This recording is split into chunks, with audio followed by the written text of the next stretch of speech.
As a teacher, in a black school, were your pupils your students were all black? Oh yes, no integration there, none whatsoever. Did you feel that they received an inferior education to white children?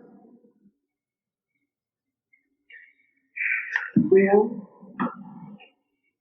yes and no. Inferior as for the quality of materials sent to them. The books that the black children received were discards, wherein the white children received new books. And as I just mentioned, if the teacher didn't have the money to buy her materials to work with, then she would just have to do without them, or do the best she could. Then the white teacher would ask for certain materials and get them free. But it did not deter the black teacher from giving the best of her everything at all times. And it was later proved, that the black teacher could teach. She was a good teacher, but the conditions under which she had to teach were much, much inferior to those in high school. For instance, even in high school, Newport News High School for the whites had business, typing, shorthand, for many years.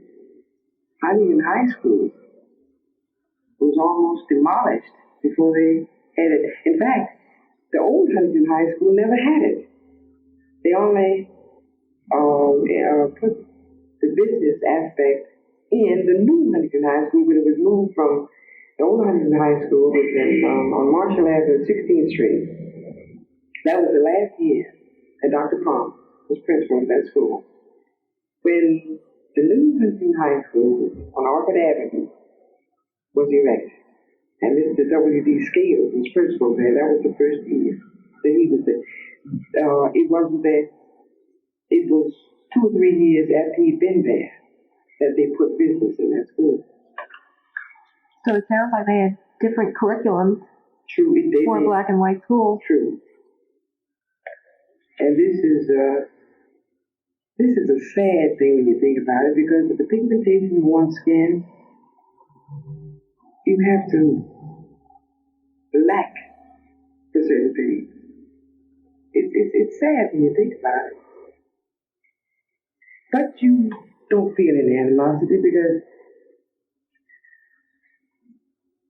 no one feels in a day, and whatever you've been accustomed to, you don't change overnight.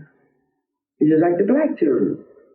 Even today, they almost lost their identity, because after being bused to the white school, they were lost, and half of them still are lost. They are trying to prove to the little white child, I am as good as you are, because all of these years you say I am inferior. And this still prevails today. Wherein the white child is merely an onlooker, the black child is the one who set the stage. The white child is just there, really. The black child, when integration first started, they were lost, because they were trying to prove to the white child that they were just as good, although the color of skin was different. And instead of putting their minds on their work and getting the lessons, this is what happened. But today, I imagine I guess it's because you can become accustomed to anything over a period of time. So I imagine this is what's happening. Instead of being more confused, they are becoming less confused, and they are beginning to settle down. You do not have half as many outbreaks in the classroom, fights or what have you, and everything is beginning to settle down. Even the blacks and whites now are even making friends. The parents are friendlier.